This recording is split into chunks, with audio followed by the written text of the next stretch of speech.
മാതൃഭൂമിയുടെ ഒന്നാം പുറമാണേ, ജാക്കറ്റ് പരസ്യമാണ്. വാക്ക് പാലിച്ചു കൂടെ നിന്നു, വാക്ക് പാലിച്ചു കൂടെ നിന്നു. മാതൃഭൂമിയുടെ മാത്രമല്ല, ഇന്നിറങ്ങിയ എല്ലാ പത്രങ്ങളുടെയും ഫ്രണ്ട് പേജ് മലയാള മനോരമ, നമ്മുടെ പാർട്ടി പത്രം, നമ്മുടെ സ്വന്തം പത്രം, ദേശാഭിമാനിയുടെ ഒന്നാം പേജ്, കേരളൗമുദിയുടെ ഒന്നാം പേജ്, അങ്ങനെ എല്ലാ പത്രങ്ങളുടെയും ഒന്നാം പേജിലെ ഈ പരസ്യം, ആ പരസ്യം നോക്കിയിട്ട് നമുക്ക് ഉള്ളിലെ പേജിലേക്ക് കടക്കാം കേട്ടോ.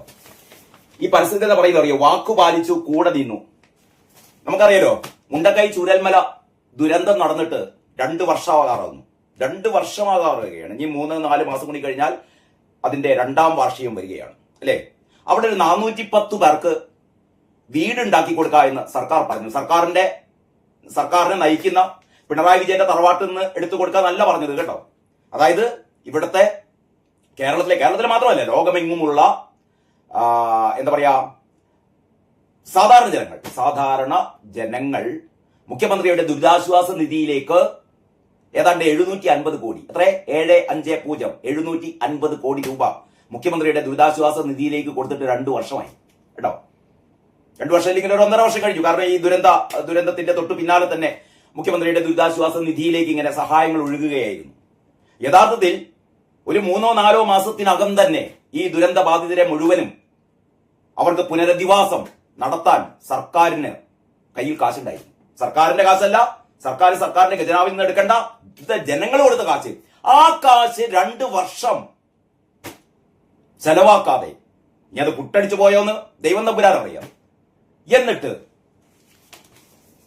കോടികളുടെ പരസ്യം കൊടുത്തിട്ട് വാക്കു പാലിച്ചു. എന്ത് വാക്കാണോ പാലിച്ചത്? ഇതിന് വാക്ക് പാലിച്ചു എന്നാണ് പറയുന്നത്. നിങ്ങൾ വഞ്ചിച്ചു, ചതിച്ചു, അല്ലേ?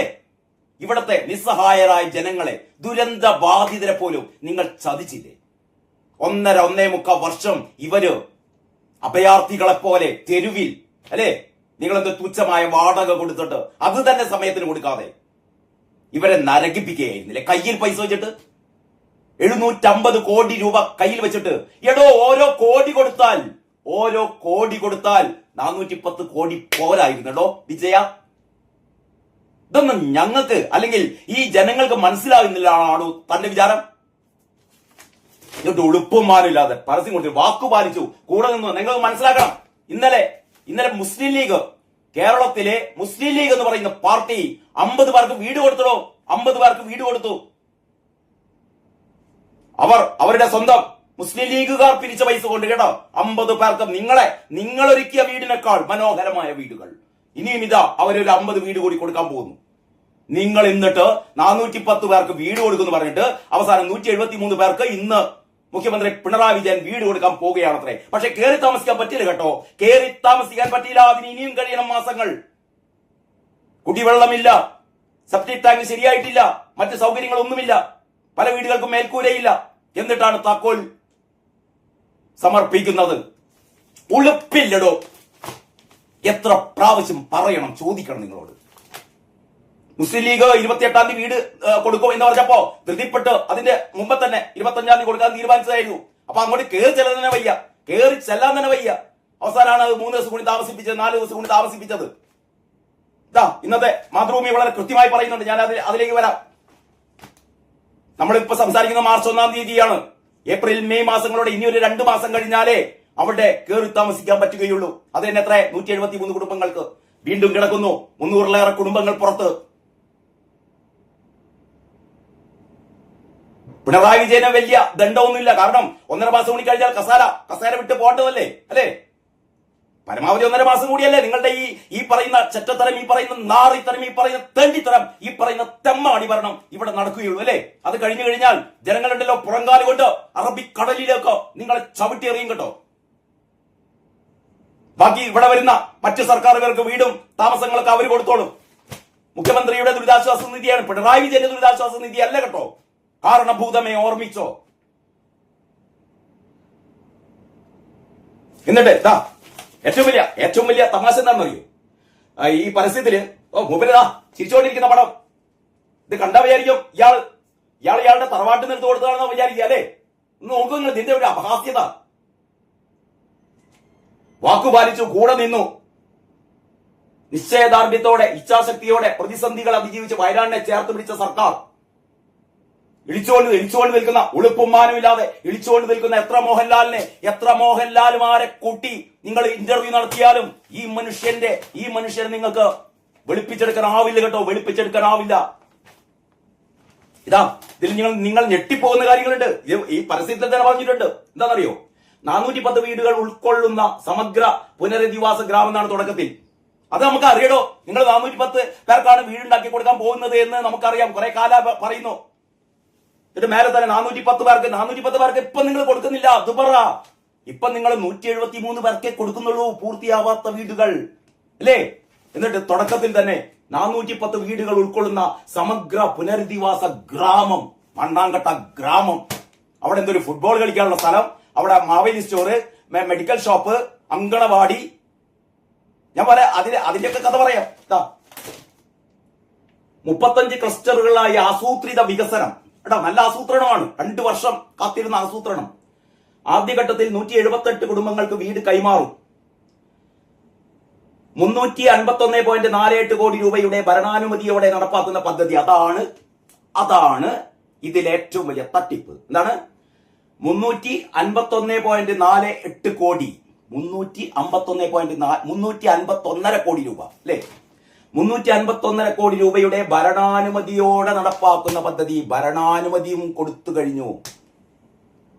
ഒന്ന് കടലാസും പേനയും എടുത്തിട്ടെ, കടലാസും പേനയും എടുത്തിട്ട് കണക്ക് കൂട്ടി നോക്കി നിങ്ങളെല്ലാവരും. ഇനി പൂർത്തിയാക്കാൻ വേണ്ടി പോകുന്ന, എപ്പോഴോ പൂർത്തിയാകുമെന്ന് കരുതുന്ന 410 വീടുകൾ നിങ്ങൾ കരുതുക. 410 വീടുകൾക്ക്, അതുകൂടാതെ ആ പ്രദേശത്തുള്ള എന്താ പറയാ, നേരത്തെ ഞാൻ പറഞ്ഞ ഫുട്ബോൾ ഗ്രൗണ്ട്, മാവേലി സ്റ്റോറ്, മറ്റേ അങ്കണവാടി, റേഷൻ കട, മാവേലി സ്റ്റോറ്, ഇതൊക്കെ എല്ലാ സ്ഥലത്തും ഉണ്ട്. ഇതൊക്കെ ഉൾക്കൊള്ളുന്ന ഒരു ടൗൺഷിപ്പ് ആണ്. അത്രേ ഈ ആൾക്കാർ കേട്ടായിരിക്കുന്നത്. ടൗൺഷിപ്പ് എന്ന് പറഞ്ഞാൽ എന്തോ ഭയങ്കര സംഭവമാണെന്ന്. ഇത്രയേ ഉള്ളൂ. അവിടെ ഒരു മാവേലി സ്റ്റോർ ഉണ്ടാവും, ഇവിടെയൊക്കെ മാവേലി സ്റ്റോർ ഉണ്ടാവില്ലേ? കുട്ടിക്ക് കളിക്കാനുള്ള ഒരു പാർക്ക്, കുട്ടിക്ക് ഓടി കളിക്കാനുള്ള പാർക്ക്. നമ്മുടെ നാട്ടിൽ എത്ര സ്ഥലത്ത് പാർക്കുകൾ ഉണ്ട്, ചെറിയ കുഞ്ഞു പാർക്കുകൾ. ഫുട്ബോൾ കളിക്കാനുള്ള സ്ഥലം. ഇതിനെല്ലാം കൂടിയും ഭരണാനുമതി എത്രയാണെന്ന് അറിയോ? ഇത് കള്ളത്തരം പറഞ്ഞ പരസ്യമാണ്. പിണറായി വിജയൻ തന്നെ ഇളിച്ചുകൊണ്ട് നിന്നിട്ട് പരസ്യം ചെയ്തതാണ്. 351.5 കോടി രൂപ. 410 വീടിന് ഇവര് പറയുന്നത് എത്രയാണ്? 30 ലക്ഷം. ഒരു വീടിന് 30 ലക്ഷം. ആ പള്ളി പോയി പറഞ്ഞാൽ മതി കേട്ടോ. 30 ലക്ഷത്തിന്റെ വീട് നിങ്ങൾ ഉണ്ടാക്കി കൊടുക്കുന്ന 1000 സ്ക്വയർ ഫീറ്റ് വീട് 10 ലക്ഷം ആവൂലോ? ഈ പോട്ടെ, നിങ്ങളെ പുട്ടടിയും മറ്റൊക്കെ കഴിഞ്ഞിട്ട് 10-15 കൂട്ടിക്കോ, വേണ്ട 20 കൂട്ടിക്കടോ. 20 ഒരു വീടിന് 20 ലക്ഷം, അല്ലേ? 410 വീടിന് എത്രയായി? 410 വീടിന് എത്രയായി? 82 കോടി. 100 കോടിയിൽ താഴെ. 100 കോടിയിൽ താഴെ വരൂ. 100 കോടിയിൽ താഴെ വരൂ. എത്രയാണ് ഭരണാനുമതി? 351.5. ബാക്കി 251.5 കോടി ഉണ്ട് കേട്ടോ. ഈ 251.5 കോടിക്കാണ് ഇവര് ഒരു football ground, Maveli store, anganwadi, ഒരു മറ്റേ ഹെൽത്ത് സെന്റർ, അങ്ങോട്ടേക്കുള്ള മറ്റേ കുടിവെള്ളം, എല്ലാം കൂടി ഒരു 10, 20, 25 കോടി കൂട്ടിക്കോ. ഏറി വന്നാൽ ഒരു 125. ഇനി പോട്ടെ, കമ്മീഷനും മറ്റേ കുടച്ചക്രം എല്ലാം കൂടിയും, മറ്റേ സജി ചെറിയ പറഞ്ഞ പോലെ കുന്തും കുടച്ചക്രവും എല്ലാം കൂടിയും 150 കോടി. എത്രയാണ്? 351.5 കോടി. 200 കോടി പുട്ടടിക്കാനുള്ളതല്ലോ, അല്ലേ? നിങ്ങൾ പറഞ്ഞോ, നിങ്ങൾ പറ. 351.5 കോടിയുടെ എന്ത് സംഭവമാണ് അവിടെ ഉണ്ടാക്കാൻ പോകുന്നത്? ഇത് ഭരണ അനുമതി കിട്ടിയതാണേ. ഇനി ഇതൊക്കെ കഴിഞ്ഞിട്ട് 750 കോടിയുടെ ബില്ല് കൊടുക്കാലോ. ഇതൊക്കെ കഴിഞ്ഞിട്ട് ഭരണാനുമതി ഇതൊക്കെ കഴിഞ്ഞിട്ട് അവസാനം ഒരു ഫൈനൽ ബില്ല് കൊടുത്തു കഴിഞ്ഞാൽ വേറെ കോടിയാ. അതവിടെ കിടക്കട്ടെ. നിങ്ങൾക്ക് അയ്യപ്പ സംഗമമുണ്ടല്ലോ, ആഗോള അയ്യപ്പ സംഗമം 8.22 കോടി, അല്ലെ? ആഗോള അയ്യപ്പ സംഗമത്തിന് 8.22 കോടിയുടെ ബില്ല് കൊടുത്ത ആശാന്മാര് അവസാനം കെ ജയകുമാർ എന്ന് പറയുന്ന ഇപ്പോഴത്തെ പ്രസിഡന്റ് വരെ പറഞ്ഞു മഹാ തട്ടിപ്പാണ് നടന്നത്, ശുദ്ധ അസംബന്ധാണ്.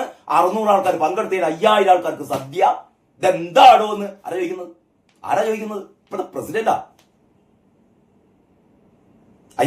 ആഗോള അയ്യപ്പ സംഗമം നടന്നിട്ട് 3-4 മാസമായി. 4 മാസം കഴിഞ്ഞു. ഇപ്പോഴും കണക്ക് തയ്യാറായിട്ടില്ല. ആഗോള ഒറ്റ ദിവസത്തെ പരിപാടി. ആ പരിപാടിയുടെ കണക്ക് ഇതുവരെ ഹൈക്കോടതി കണക്ക് കൊടുക്കാൻ പറയട്ടെ, ഇങ്ങനെ നീട്ടിക്കൊണ്ടുപോകാണ്. ഇനിയും പറയുന്നത് 2 ആഴ്ച കഴിയണം കണക്ക് തയ്യാറാക്കാന്ന്. കാരണം കള്ളക്കണക്ക് തയ്യാറാക്കണ്ടേ? കള്ളക്കണക്ക് തയ്യാറാക്കാൻ എളുപ്പം പറ്റും. നേരത്തെ കൊടുത്ത കള്ളക്കണക്കിനനുസരിച്ച് ഒപ്പിക്കണ്ടേ? അത് കുറച്ച് ബുദ്ധിമുട്ടാണ്. നേരത്തെ കൊടുത്ത ബില്ലിനനുസരിച്ച് കള്ളക്കണക്കുകൾ ബില്ലൊക്കെ വേണം. ഞാൻ പറയുന്നത് എന്താണെന്ന് വെച്ചാൽ, ആഗോള അയ്യപ്പ സംഗമത്തിന് 8.22 കോടി ഇൻവോയ്സ് കൊടുക്കുകയും അതില് ഒരു 10% പോലും ചെലവാക്കിയിട്ടില്ല എന്ന് ലോകമാകെ ബോധ്യപ്പെടുകയും ചെയ്ത ശുദ്ധ തട്ടിപ്പ് നടത്തിയ തെമ്മാടികളല്ലേ അല്ലേ? അവര് ഇതിലെത്ര തട്ടിപ്പ് നടത്തിയിട്ടുണ്ടാവും കൂടി നോക്കിയ. ഇപ്പൊ ഞാൻ പറഞ്ഞപ്പോ 200 കോടി അല്ലെ? 200 കോടി കേസിലാക്കി. 200 കോടി, അതായത് ദുരന്തബാധിതർക്ക്, വയനാട്ടിലെ ദുരന്തബാധിതർക്ക് വീട് വെച്ച് കൊടുക്കുക എന്ന് പറയുന്ന പദ്ധതിയിൽ എന്റെയും നിങ്ങളുടെയും ഈ നാട്ടിലെ എല്ലാ സാധാരണക്കാരുടെയും കയ്യിൽ നിന്ന് സംഭാവന വാങ്ങിയിട്ട് 200 കോടി പുട്ടടിച്ചു. അല്ലെങ്കിൽ പലരുടെയും പോക്കറ്റിലേക്ക് പോയി. അല്ലാന്ന് ആർക്കെങ്കിലും അഭിപ്രായം ഉണ്ടെങ്കിൽ കണക്ക് പറയടോ. ഈ വീഡിയോന്റെ താഴെ നിങ്ങളുടെ കണക്ക് പറ. നീ പോട്ടെ, വീടിന് 30 ലക്ഷം കൂട്ടിക്കോ. 30 ലക്ഷമാണെങ്കിലും ഒരു എത്രയാണ്? ഒരു 40 കോടി അല്ലെ? ഒരു 40 കോടിയും കൂടി കൂടും. ഇത്രയല്ലേ ഉള്ളൂ. എന്നാലും ബാക്കി അവിടെ 160 കോടി അവിടെ പോയി. എവിടെ പോയി? ആരുടെ പോക്കറ്റ് പോയി? പറയണം വിജയ. ഇതൊന്നും അനുഭവിക്കാതെ പോകില്ലടോ നീ. ഇതൊന്നും അനുഭവിക്കാതെ പോകില്ല. സാധാരണക്കാരുടെ കണ്ണീര് വിറ്റ പൈസ കൊണ്ട് നീയൊന്നും നന്നായില്ല വിജയ.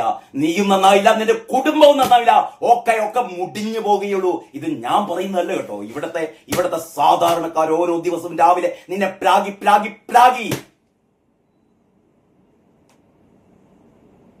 എന്നിട്ട് ഉടുപ്പുമാനില്ലാതെ നമ്മളെ പൈസ എടുത്തിട്ട് വാക്ക് പാലിച്ചു, കൂടെ നിന്നു. കൂടെ നിന്നിട്ടാണ് ഇതിന്റെ ഉള്ളില് ആ കാര്യം പറയുന്നുണ്ട് കേട്ടോ. യെസ്, ഇതിന്റെ 2ാമത്തെ പേജിൽ, മാതൃഭൂമിയുടെ 2ാമത്തെ പേജിൽ ഏപ്രിലോടെ താമസം തുടങ്ങാനായേക്കുന്ന പറയുന്നത് എന്താണ്? ഏപ്രിലോടെ, അടുത്ത മാസത്തോടെ താമസം ആക്കാൻ അയക്കും. ഇപ്പൊ താക്കോലും വാങ്ങിയിട്ട് പോവുക. പിന്നെ അതിന്റെ കൃത്യമായ വാർത്ത എങ്ങനെയാണ്? താക്കോൽ ദാനം ഞായറാഴ്ച നടക്കുമ്പോഴും വീടുകളിൽ കുടുംബത്തിന് താമസം തുടങ്ങാനാവുക ഏപ്രിൽ മാസത്തോടെയായിരിക്കും. 1, 3, 4 സോണുകളിലായാണ് ഇപ്പോൾ 178 വീടുകൾ തയ്യാറാക്കിയിരിക്കുന്നത്. ഇനി ബാക്കി അപ്പൊ ഈ 178 വീടുകളിൽ തന്നെ താമസിക്കാൻ നിങ്ങൾക്ക് അടുത്ത മാസം വരെ കാത്തിരിക്കണം. എടോ വിജയ, എന്നാ അടുത്ത മാസം ഉദ്ഘാടനം വെച്ചാ പോരെ? താക്കോൽ കൈമാറ്റം വെച്ചാ പോരെ? പക്ഷെ പറ്റില്ലല്ലോ. അപ്പോഴത്തേക്ക് തെരഞ്ഞെടുപ്പ് ചട്ടങ്ങൾ നിലവിൽ വരും. അപ്പൊ ഈ പരിപാടി നടക്കില്ല. അതുകൊണ്ട് അതിന്റെ മുമ്പേ എന്നിട്ട് പറയും, ഞങ്ങളിതാ വയനാട്ടിലെ ജനങ്ങളെ, കോപ്പ് വയനാട്ടിലെ ജനങ്ങളെ. എടോ ഇതൊക്കെ ജനങ്ങൾക്ക് അറിയിടൂ. നിങ്ങൾ ഇങ്ങനെ കോടികൾ മുടക്കിയിട്ട് എമ്മാതിരി പരസ്യം ചെയ്തിട്ട് എന്ത് കാര്യം? ജനങ്ങൾക്ക് അറിയില്ലേ? പിന്നെ ജനങ്ങൾ അറിയിട്ട് നിങ്ങൾക്ക് എന്തല്ലേ? ജനങ്ങൾ അറിഞ്ഞിട്ട് നിങ്ങൾക്ക് എന്താ? നിയമസഭ തല്ലിപ്പൊളിച്ചിട്ട് ലോകം മുഴുവൻ കണ്ടു. നിയമസഭ തല്ലിപ്പൊളിക്കുന്നതും ശിവൻകുട്ടിയുടെ താണ്ഡവവും കമ്പ്യൂട്ടർ തെറിയുന്നതും ഇ പി ജയരാജൻ കസാരെടുത്ത് മറിച്ചിടുന്നതും അല്ലെ? ലക്ഷങ്ങളുടെ നഷ്ടമുണ്ടാക്കി ആരുടെ? നമ്മുടെ പൈസ അല്ലെ? എന്നിട്ട് അവസാനം എന്താ CPM എന്താ പറഞ്ഞത്? അങ്ങനെയൊന്നും ഉണ്ടായില്ലല്ലോ.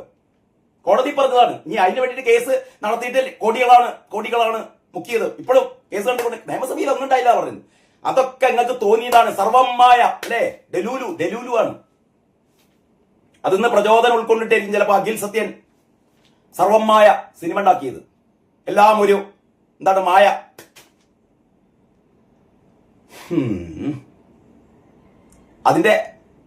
അതിന്റെ ബാക്കിയായിരുന്നല്ലോ നമ്മുടെ പെടലി മന്ത്രിക്ക് എന്താണ് ഗോവിന്ദൻ പറഞ്ഞ എന്താ വെച്ചാൽ മറ്റേ ഗറില്ല ആക്രമണം എന്നാണ്. ഗറില്ല ആക്രമണം. ഈ ഗറില്ല ആക്രമണത്തിന്റെ ആൾക്കാർ ഇവരാണ് അല്ലെ? ഗറില്ല ആക്രമണത്തിന്റെ ടീമാണ് ഇപ്പൊ നടത്തുന്നത്. KSCക്കാരാണ് അത്രേ. KSCക്കാരുടെ ഗറില്ല ആക്രമണം പെട്ടെന്ന് ചാടി വീഴുകയാണ് കരിങ്കൊടിയുമായി. ഇപ്പൊ പോലീസുകാരാകെ നട്ടതിരിയാണ്. കാരണം ഈ ഗൺമാനാണ് മൊഴി കൊടുത്തത്. ആയുധം കൊണ്ട് ആക്രമിക്കുകയായിരുന്നു. ഏതായുധടോ? എന്തായുധടോ? അതിന് മൂപ്പർക്ക് പേരില്ല. മൂപ്പർ ഇതുവരെ അങ്ങനെ ഒരു ആയുധം കണ്ടിട്ടില്ല. അത്രേ കാണാത്ത ആയുധം കൊണ്ട് ആക്രമണം. ആ ആക്രമണം ഈ 10-35 വീഡിയോ ക്യാമറകളും CCTV ഒന്നും അതിൽ പതിഞ്ഞില്ല.